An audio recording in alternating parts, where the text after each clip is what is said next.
제가 감히 자녀교육에 대한 이렇게 해법 정답 이야기하는 건 절대 아니고요.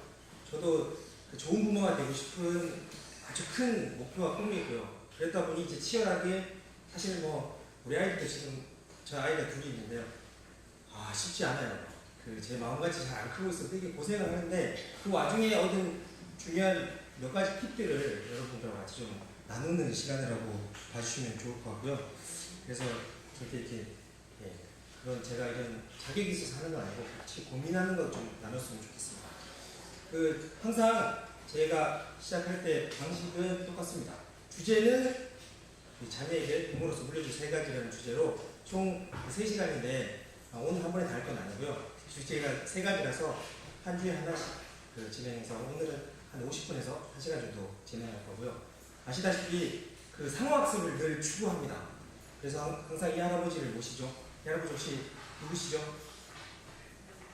예, 공자 할아버지시죠. 공자 할아버지가 학습에 대한 아주 중요한 말씀을 주셨죠. 여기 들은 것은 잊어버립니다. 진짜 지금 제가 시간관리 관련해서 강의한 지가 거의 한 달 된 것 같은데 그냥 들으시면 진짜 다 잊어버립니다. 그런데 본 것은 좀 기억나고요. 땡땡땡은 이해되는데 땡땡땡은 뭐죠? 네, 직접 해본 거는 이해가 됩니다. 혹시 인생관리 시스템 직접 해보고 계신 분 있으세요? 감사합니다. 네, 감사합니다. 2달만 어금니 꽉 깨는 거 한번 해보시면 분명히 큰 좀 변화가 있을 것 같습니다. 그래서 직접 해보는 것, 그래서 시간은 비록 1시간이라고 짧은 시간이지만 이번 시간에도 계속 실습하는 게 좀 있습니다. 그래서 짝꿍과 악수를 하셔야 돼요. 혼자 앉으신 분들은 가능하면 자리를 조금 옮기셔서라도 아니면 앞뒤로라도 해서 짝꿍을 꼭 악수를 하셨으면 좋겠어요. 악수 어떻게 악수해 주세요. 감사합니다. 자, 이기신 분? 네, 이기신 분 아시죠? 네, 형님입니다. 형님. 똑같아요. 룰은 똑같습니다. 형님이시라 제가 또 몇 가지 질문을 드리면 그에 맞춰서 형님 동생 간 실습을 하시면 됩니다. 특히나 오늘은 약간 몇 가지 질문이 들어갈 것 같아요. 그러면 첫 번째 질문 들어가기 전에 잠깐만 다 같이 눈 감아 보시겠어요? 잠시만 눈 감아 주세요. 제가 질문 하나 드릴게요. 여기 계신 분들 거의 대부분 부모님이신 것 같고요. 아니면 이제 부모가 아니신 분들도 있으시지만 잠깐만 생각해보세요. 나는 어떤 부모가 되고 싶은지 잠깐만 생각해 보십시오. 부모가 아니신 분도 나중에 결혼해서 아이를 낳는다면 나는 이런 부모가 되고 싶다. 잠깐만 생각해 보세요.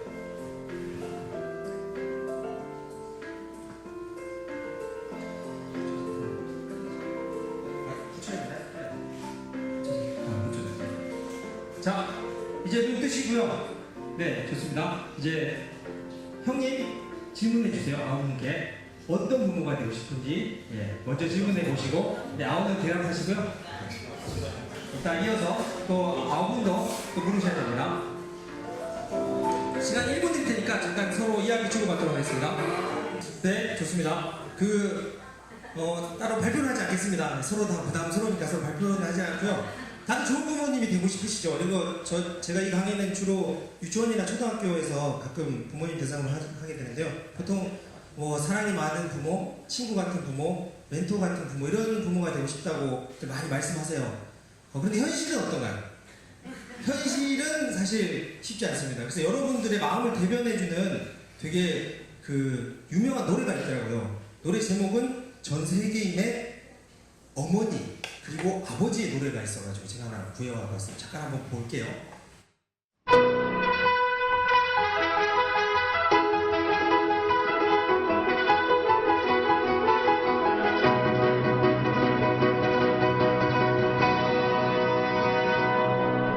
Get up now, get up now, get up out of bed. Wash your face, brush your teeth, comb a sleepy head. Here's your clothes and your shoes, hear the words I said. Get up now, get up and make your bed. Are you hot, are you cold, are you wearing that? Where's your books and your lunch and your homework? Get your coat and your gloves and your scarf and hat. Don't forget, you gotta feed the cat. Each breakfast is for salads. It's the most important meal of all. Take vitamins so you will grow up one day to be big and tall. Please remember the orthodontist will be seeing you every 2 days. Don't forget your piano lesson is this afternoon, so you must play. Don't shovel too slowly, but hurry. The bus is here, be careful. Come back here. Didn't you wash behind your ears? Play light, don't play rough. Would you just play fair? Be polite, make a friend. Don't forget to share. Work it out, each turn, never take a debt. Get along. Don't make me come down there, clean your room. Watch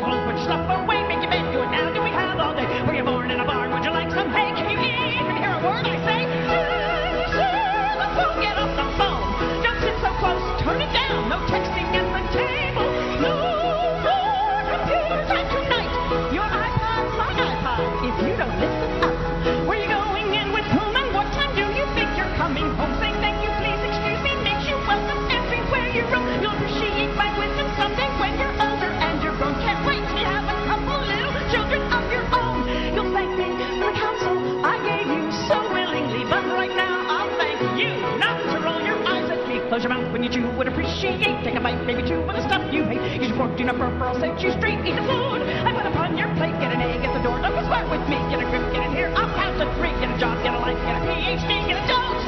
I don't care who started it, you're grounded until you're 36. Get your story straight and tell the truth for once, for heaven's sake. And if all your friends jumped off a cliff, would you jump too? If I said it once, I said at least 1,000 times before that you're too old to act this way. It must be your father's DNA. Look at me when I am talking, stand up straighter when you walk a place. For everything and everything must be in place. Stop crying or I'll give you something real to cry about. Huh. Wash face, brush teeth, put PJs on, get in bed, give a hug, say a prayer with fun. Don't forget, I love you. And tomorrow we will do this all again because our thoughts are never meant to be the reason why. Because I said so, I said so, I said so, I said so. And the mom.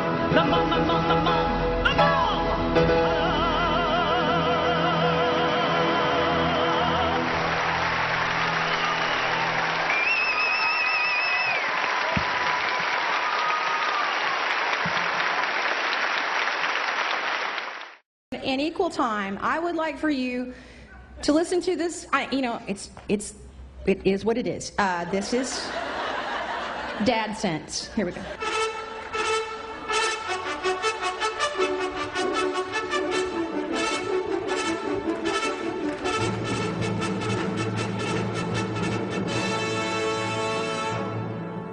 Ask your mom, ta-da!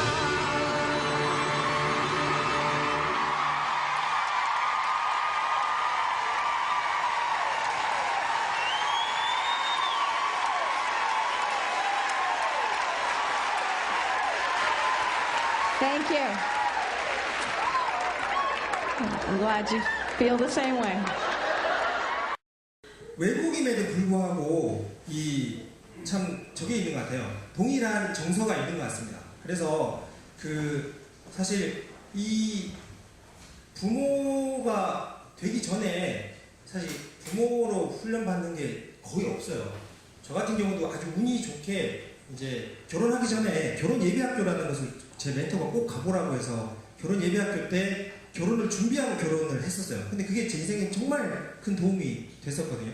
근데 마찬가지로 그 교육을 받고 나서 나중에 이제 부모가 되보니 정말 부모님을 위한 그 부모가 되기 전에 부모가 준비되는 그런 게 참 필요했구나. 왜냐면 정말 사랑하는 부모로서 어떻게 사랑해야 될지 잘 몰라서 어머니들은 이제 너무 사랑이 과해서 잔소리가 돼버리고요.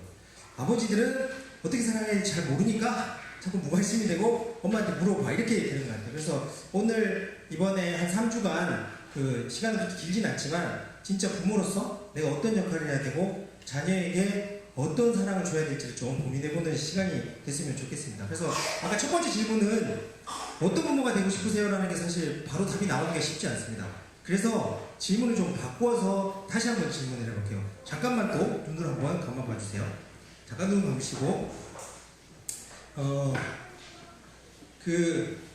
어쩌면 우리가 부모로서 어떤 부모가 되고 싶냐는 다른 질문은 이제 부모로 살면서 자녀에게 어떤 걸 물려줄지를 생각해보면 그 결과가 결국은 내가 어떤 부모가 될지를 결정하게 되는 것입니다. 그래서 여러분들이 부모로서 자녀에게 현재 가지고 있는 것 중에 딱 3가지만 골라서 남겨줄 수 있다면 어떤 거를 물려줄 건지 한번 잠깐만 눈 감고 생각해보세요. 나는 부모로서 자녀에게 어떤 걸 물려줄 건지 딱 3개만 생각해보세요. 쉽지 않죠? 이게 제가 초반부터 부담스러운 질문을 자꾸 드려 죄송합니다. 왜냐면 한 번도 생각을 안 해봤을 수도 있습니다.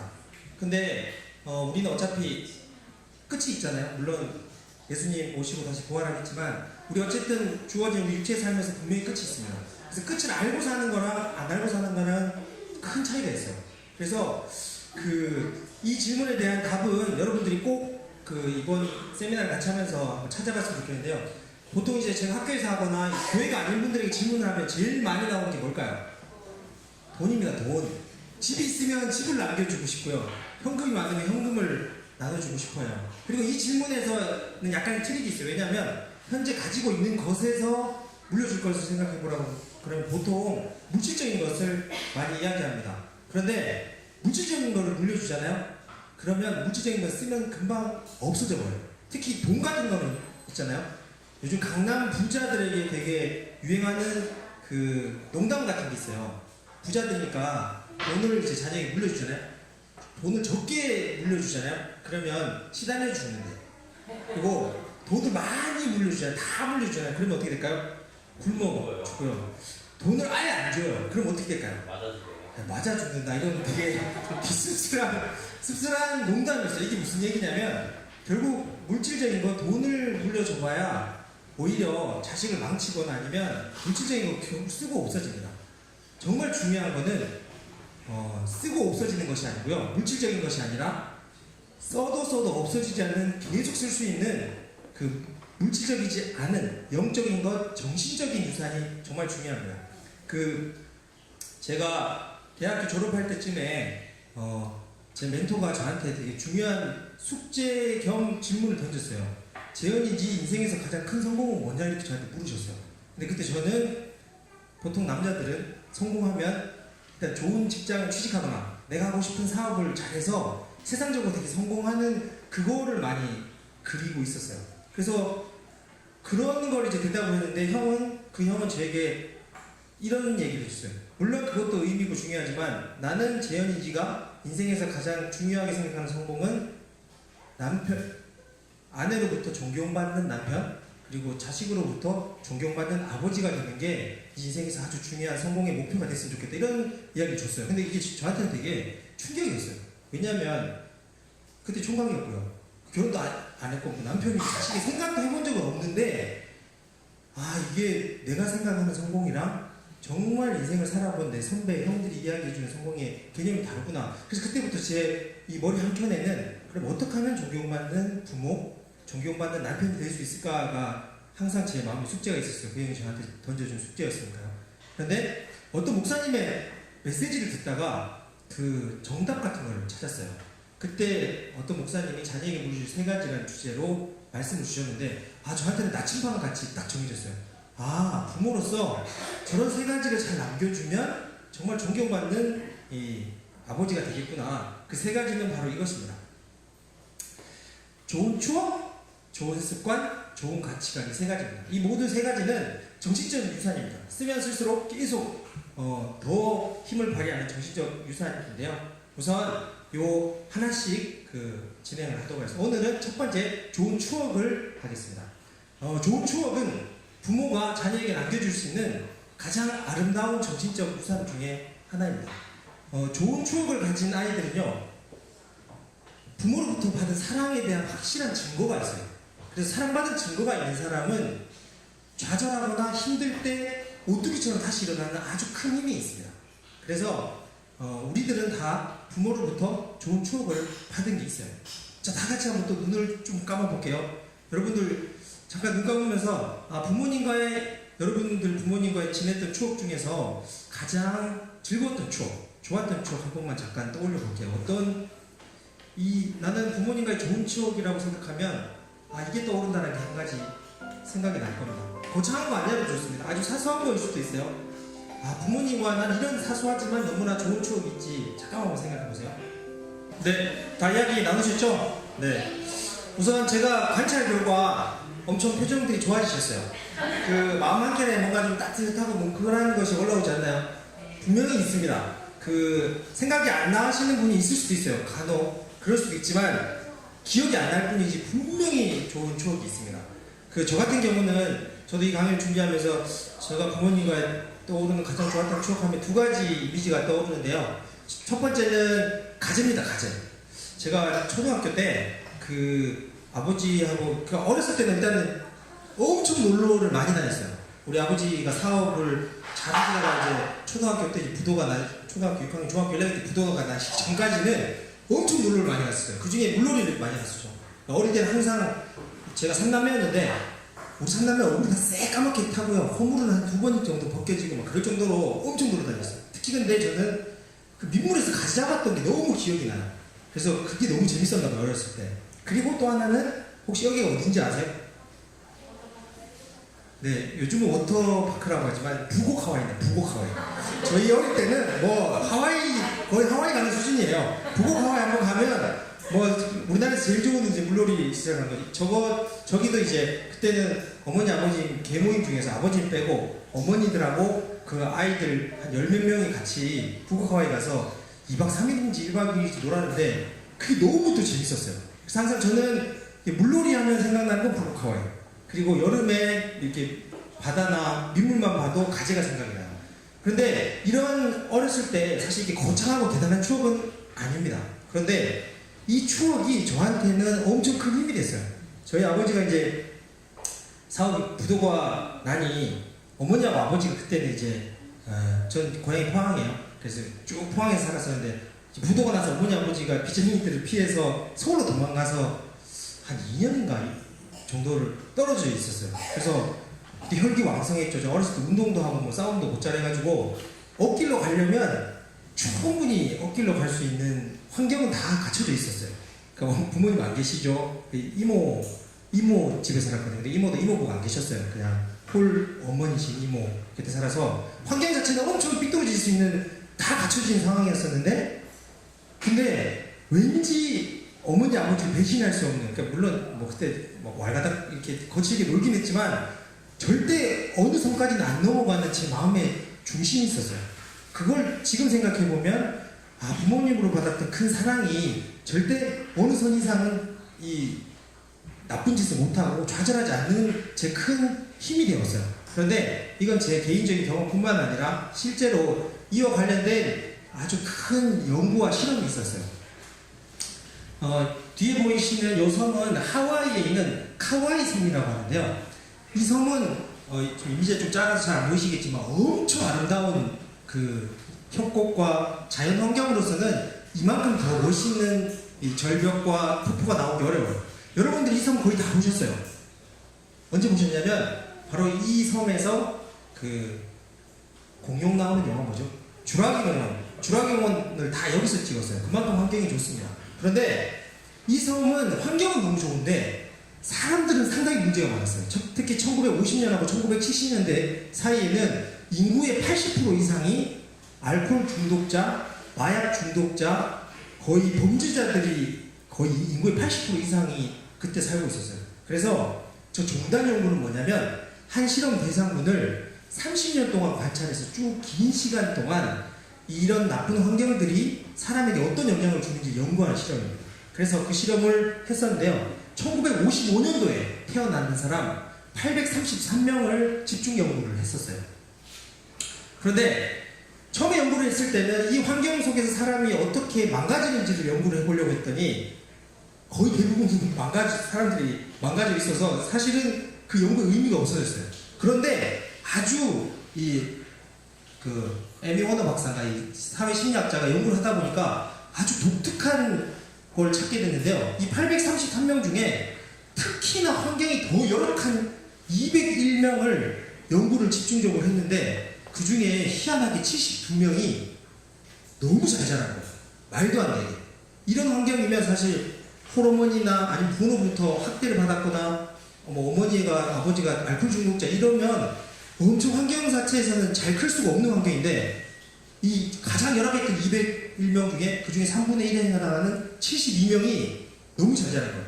그 미국의 좋은 아이비리그 대학교도 하고요. 고등학교 학생회장도 하고 너무 신기해가지고 이 아이들 72명이 어떻게 이렇게 잘 자라는지에 대해서 연구를 해봤더니 사실 다른 거는 공통점이 거의 없었어요. 단 하나의 공통점만 있었습니다. 그게 뭐였냐면 이 아이의 입장에서 이해해주는 온전한 어른 한 명 있었어요. 이 아이를 정말 사랑해주는 어른 딱 한 명 있었을 때 그 모든 환경을 뛰어넘어서 그 아이는 정신적으로 육체적으로 엄청 건강한 아이로 컸어요. 그래서 이때 나온 개념이 바로 요즘 많이 회자되고 있는 회복탄력성입니다. 그러니까 환경이 아무리 어렵고 힘들어도 그 아이를 전적으로 사랑해주는 그 한 명 어른, 그 부모가 아니라도 됩니다. 삼촌도 괜찮고 할아버지도 괜찮고 한 명의 어른의 온전한 사랑이 그 환경을 다 뛰어넘은 아이를 크게 할 수 있는 가장 큰 힘이 됐던 겁니다. 그래서 저는 그 어른 한 명이 뭐 가장 좋은 거는 부모겠죠. 부모로서 우리가 정말 온전히 줄 수 있는 거는 그 아이의 입장에서 전적으로 사랑해주는 그 온전한 사랑이 우리 아이의 회복 탄력성을 엄청 키워줍니다. 전에 한번 얘기했지만 더 이상 세상에서 우리 아이들이 상처받지 않기를 기대하시면 안 돼요. 엄청 상처받을 수 없는 환경이에요. 그러면 그 아이가 상처받았을 때 좌절하는 것이 아니라 그 상처를 뛰어넘고 예전보다 더 에너지 넘치게 본인의 일을 할 수 있게끔 키워주는 것은 회복 탄력성입니다. 회복 탄력성은 가장 확실한 방법은 부모의 전적인 사랑을 받았느냐 안 받았느냐가 가장 큽니다. 그러면 사랑을 받았는지 안 받았는지 사실은 좀 관리해 줄 필요가 있어요. 사랑도 관리가 필요합니다. 그래서 제가 몇 가지, 3가지 정도 팁을 드리려고 해요. 어떻게 우리가 자녀에게 잘 사랑을 관리해 주는지 그 방법은 바로 추억입니다. 추억. 제가 이 영상을 통해서 한 가지 팁을 좀 드려볼게요.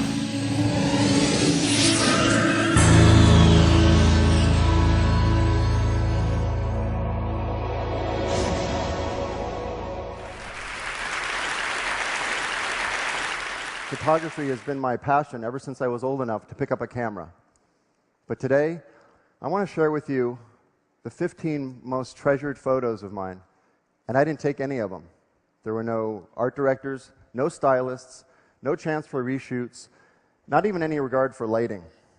In fact, most of them were taken by random tourists. My story begins when I was in New York City for a speaking engagement, and my wife took this picture of me holding my daughter on her first birthday. We're on the corner of 57th and 5th. We happened to be back in New York exactly a year later, so we decided to take the same picture. Well, you can see where this is going. Approaching my daughter's 3rd birthday, my wife said, "Hey, why don't you take Sabina back to New York and make it a father-daughter trip and continue the ritual?" This is when we started asking passing tourists to take the picture. You know, it's remarkable how universal the gesture is of handing your camera to a total stranger. No one's ever refused, and luckily no one's ever run off with our camera. Back then, we had no idea how much this trip would change our lives. It's really become sacred to us. This one was taken just weeks after 9/11, and I found myself trying to explain what had happened that day in ways a 5-year-old could understand. So these photos are far more than proxies for a single moment or even a specific trip. They're also ways for us to freeze time for 1 week in October and reflect on our times and how we change from year to year, and not just physically, but in every way. Because while we take the same photo, our perspectives change, and she reaches new milestones. And I get to see life through her eyes and how she interacts with and sees everything. This very focused time we get to spend together is something we cherish and anticipate the entire year. Recently, on one trip, we were walking, and she stops dead in her tracks, and she points to a red awning of the doll store that she loved when she was little on our earlier trips. And she describes to me the feeling she felt as a 5-year-old standing in that exact spot. She said she remembers her heart bursting out of her chest when she saw that place for the very first time 9 years earlier. And now what she's looking at in New York are colleges, because she's determined to go to school in New York. And it hit me. One of the most important things we all make are memories. So I want to share the idea of taking an active role in consciously creating memories. I don't know about you, but aside from these 15 shots, I'm not in many of the family photos. I'm always the one taking the picture. So I want to encourage everyone today to get in the shot. And don't hesitate to go up to someone and ask, "Will you take our picture?" Thank you.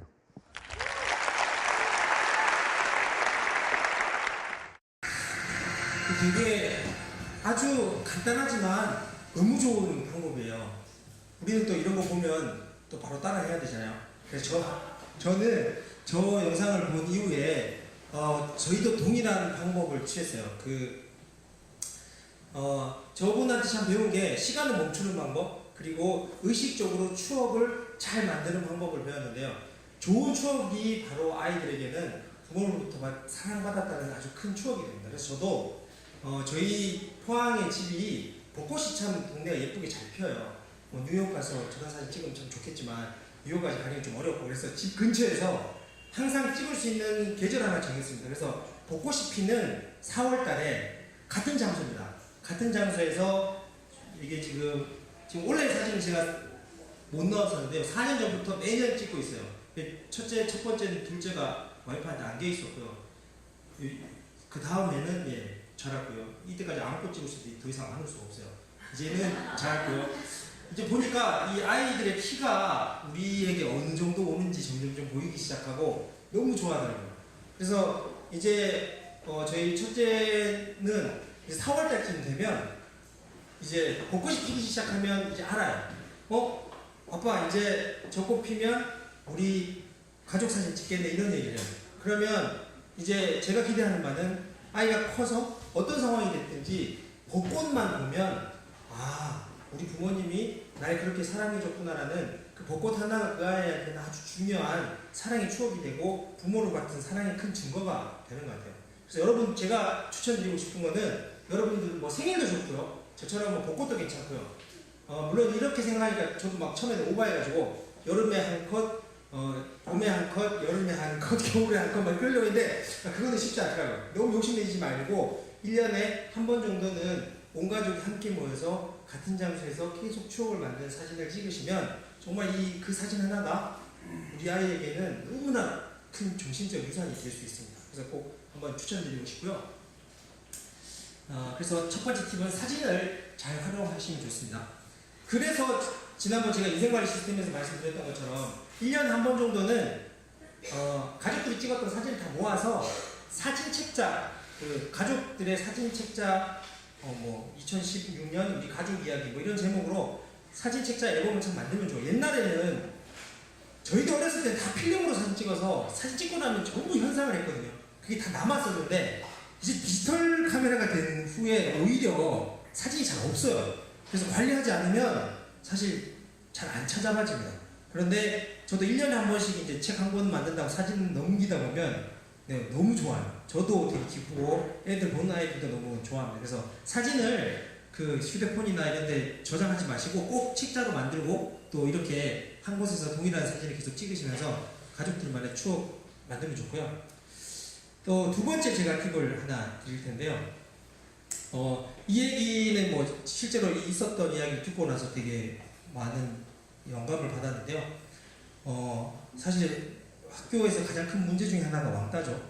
왕따, 뭐 육체적으로 왕따하는 것도 있고 요즘 정신적으로 뭐 카톡이나 이런 거에서 진짜 애들을 이렇게 관계적으로 왕따시킬 때 엄청 많아요. 근데 이 충격이 실제 육체적으로 맞는 것만큼 충격이 큽니다. 그래서 어떤 아이가 왕따를 너무 심하게 당해서 틱장애까지 온 거예요. 틱장애가 상당히 심각한 거죠. 그랬더니 아버지가 이제 너무 상황을 봤더니 이게 도저히 그냥 둬서는 안 될 것 같은 거예요. 그래서 일단 애도 학교 1년을 휴학을 시키고요. 아버지도 회사를 1년 휴학을 내고 1년간 아들과 자전거 여행을 떠났어요. 그 아들 둘이었는데 큰아들, 둘째아들 다 그냥 휴학하고 그 1년간 자전거 여행을 그 땅끝 마을부터 강원도 끝까지 횡단하듯이 자전거 여행 1년 내내 그냥 자전거로만 했어요. 비 오면 민박 자고 그 다음에 비 안 오면 텐트 치고 단 아들에게는 재정관리를 시켰어요.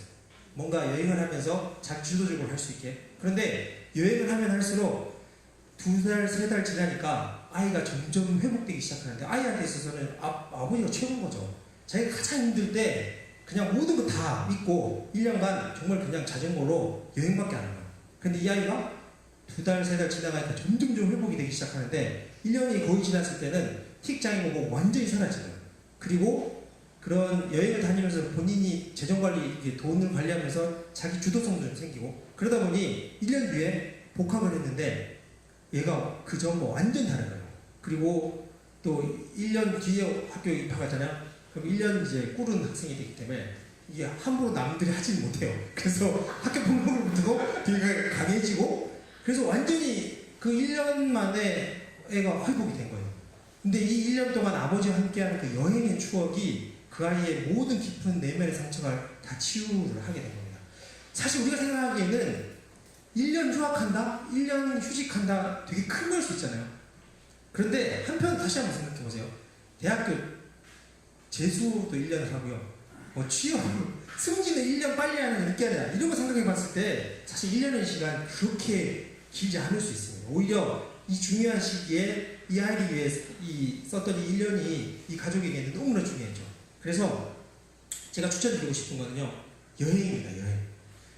이 아이 이야기 말고도요. 아주 좋은 책이 있습니다. 책 제목이요. 내가 알고 있던 걸 당신도 알게 된다면이라는 책인데요. 이 책은 어떤 책이냐면 아주 잘 살았는 한 나이 60세 이상의 부부들 한 2, 3만 명을 모아서 그분들 인터뷰한 겁니다. 당신들이 어떻게 그 60이 넘도록 직장 생활을 잘했고 부부 관계를 잘했고 자녀를 훌륭히 잘 키웠는지 그 우리 인생의 선배들의 좋은 노하우들을 다 인터뷰해서 모은 책입니다. 그래서 이 책을 펼 때 이 이야기를 내가 알고 있는 거를 당신이 조금이라도 젊었을 때 알아서 삶에 적용하면 훨씬 삶이 좋을 거다라는 제목으로 이제 내가 알고 있는 거 당신도 알게 된다면 이라는 책 제목으로 폈는데요. 여기서 많은 사람들이 똑같은 대답을 했어요. 질문이 이거였습니다. 당신의 인생에서 가장 빛나고 아름다운 데는 언제였냐라고 물었을 때 거의 대부분이 동일하게 이야기하는 것은 여행했을 거였어요. 내 인생에서 가장 내가 즐겁고 행복하고 아름다웠던 빛나는 순간은 여행이라는 거예요. 그래서 여기 이 책에서는 또는 거기 이 책에서 인터뷰했던 모든 사람들은 추천을 해요. 가능하면 많이 그리고 자주 여행을 다녀라고 얘기합니다. 그래서 사례로 이런 얘기도 해요. 주방을 고칠지 우리 주방을 한 번씩 뜯어 고쳐야 되냐 주방을 고칠지 여행을 갈지 두 가지를 두고 고민한다면 무조건 여행을 가라. 주방을 고치는 것보다 여행을 갔다 오는 게 훨씬 더 추억을 남고 정신적인 건강과 훨씬 나중에 낫다는 거죠. 그래서 가능하면 여행을 자주 갑시다. 그런데 여행이라고 해서 막 너무 거창하게 생각하시지 말고요. 아주 사소하게 특히 우리 아이들 같은 경우는요. 여행도 여행이지만 소풍도 정말 좋아합니다. 그냥 이 인근에 돗자리 펴고요. 김밥 사면 가서 그거 먹는 것만으로도 엄청 좋아요. 자기 소풍 갔다 온 걸로 다음날 저기 유치원 가서 애들 막 학교 가서 자랑해요. 자기 소풍 갔다 여행 갔다 왔다 이렇게 생각하거든요. 그러니까 주말에 일요일 예배 마치고 나서 간단히 이 근처에 이쪽 길을 잘 모르겠지만 이 숲속이 있는 것 같은데 이 근처에 숲 같은 거 있잖아요. 그러면 그런 데 가서 돗자리 깔고 아니면 벤치에서 과일 먹고 이야기 나누는 것만으로도 너무 많이 좋아합니다. 그래서 자주 그리고 특히 여름 휴가나 겨울 휴가 같은 것들을 알차게 잘 활용하시면 참 좋습니다. 특히 아버지들 같은 경우는 막 다 닥쳐가지고 막 준비하고 이러는데 그러지 마시고요.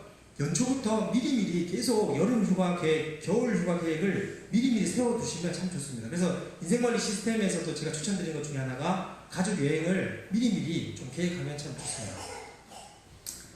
세 번째 팁 하나 드릴 게 있는데요. 올해 43세 김영웅 씨. 그는 내일 아들 재민이와 함께 등교합니다. 초등학교 2학년에 학교도 가깝지만 일부러 매일 함께 갑니다. 부자지간에 이렇게 손을 꽉 잡고 가시네요. 둘째는 좀 아빠 손을 많이 잡는 편이에요, 아직까지는. 그래서 아직 2학년인데도 손잡고 다니는 다른 사람들이 보면 좀 그런데, 그래도 부자지간에 손잡는 건 나쁜 거 아니잖아요. 엄마가 아이를 학교에 데려다주는 경우는 종종 있지만 이렇게 아빠가 하는 경우는 드뭅니다. 김영웅 씨가 바쁜 출근 시간을 쪼개 직접 등교시켜주는 데는 이유가 있습니다. 이 아이들 데려다주면 상당히 이제 어떤 친밀감이 같이 생기니까, 특히 등교할 때, 저희 어렸을 때는 그런 게 많이 없었거든요. 그러니까 등교할 때 아빠랑 아이들이랑 같이 가서 또는 엄마랑 아이들이랑 같이 가서 학교를 등교를 한다는 게 상당히 어떤 교감을 주고받는데 되게 좋은 것 같아요. 오전 8시 40분 출근. 김영웅 씨도 여느 아버지들처럼 회사 일이 바쁜 평범한 40대 아빠입니다. 중간 관리자가 되면서 하루의 일과는 더욱 바빠졌습니다.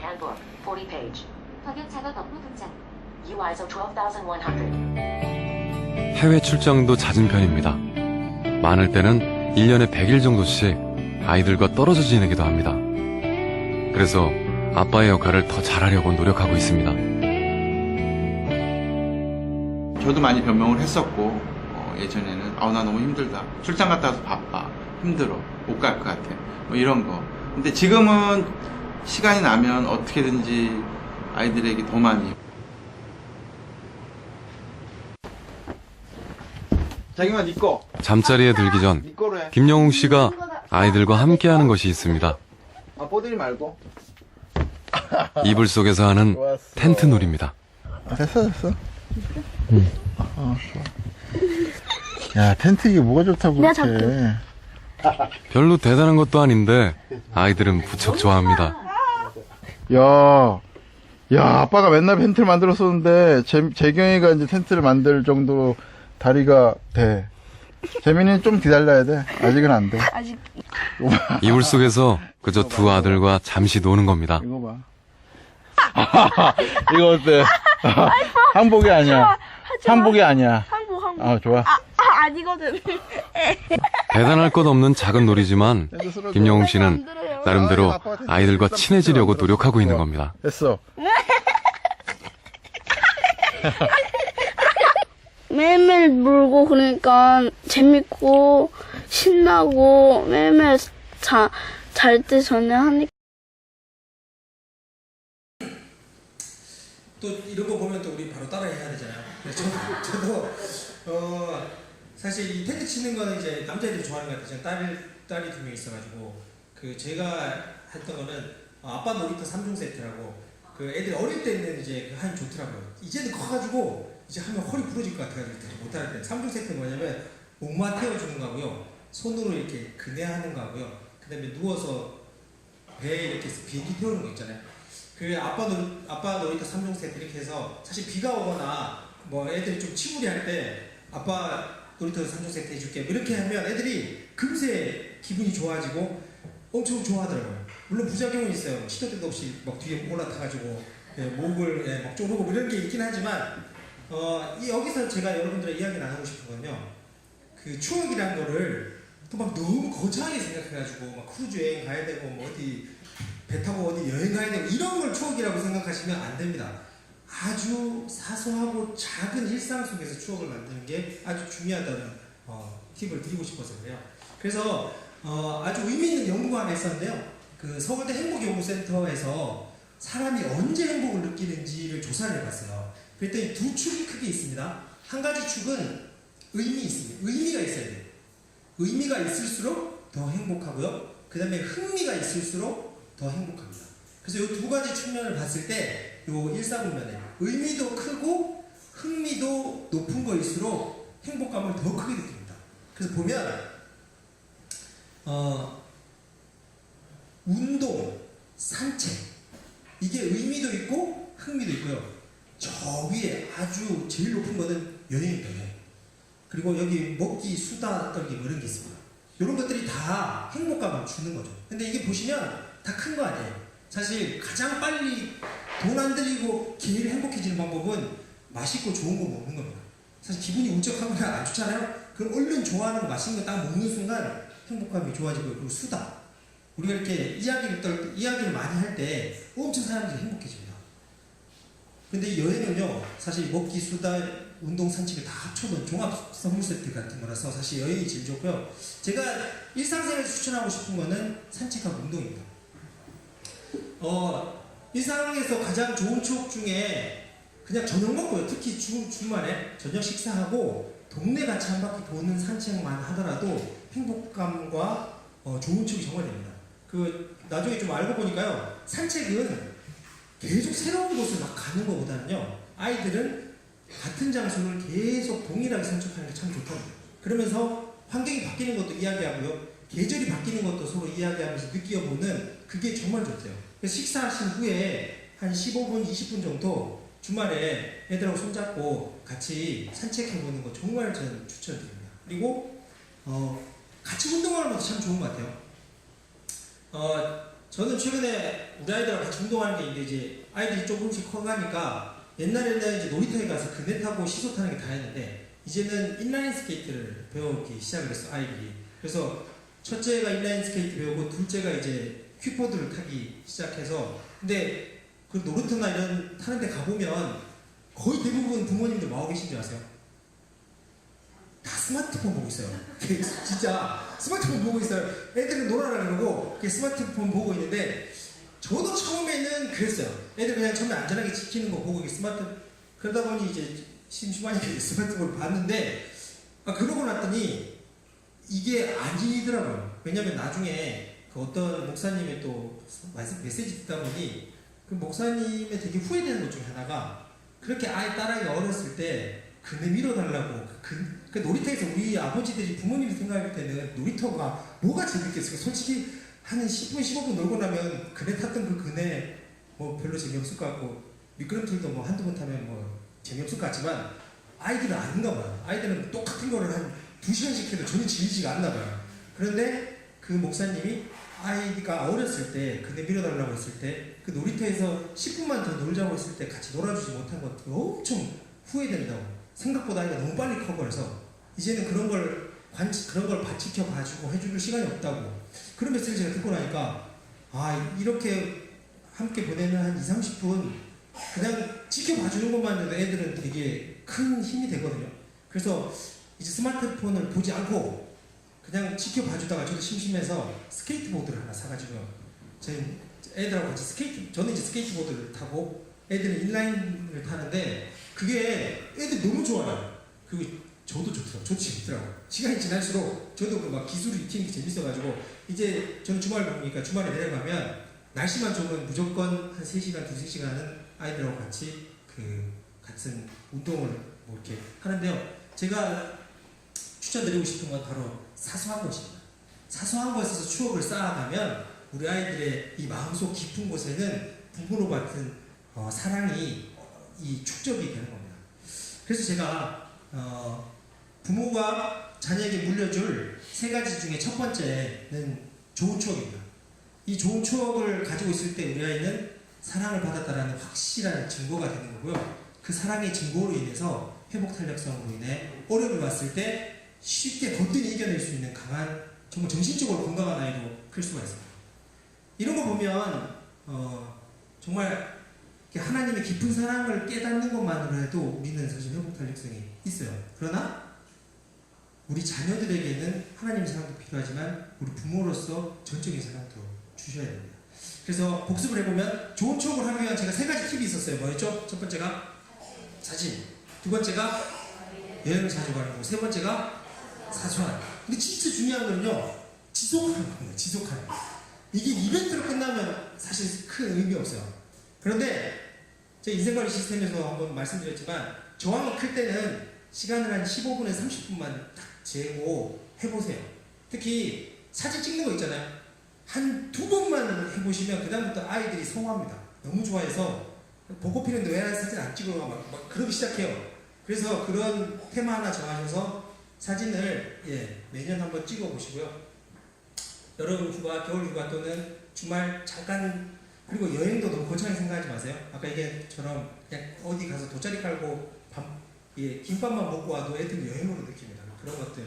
그리고 집에서 할 수 있는 사소한 몇 가지 추억들을 꾸준히 하시면 우리 아이들은 아주 좋은 추억을 가지고 정신적으로 건강한 아이가 될 수 있습니다. 자, 그러면 그 나머지 좋은 습관과 좋은 가치관은 다음 주와 그 다음 주에 이어서 계속 진행하도록 하겠습니다. 경청해 주셔서 감사합니다.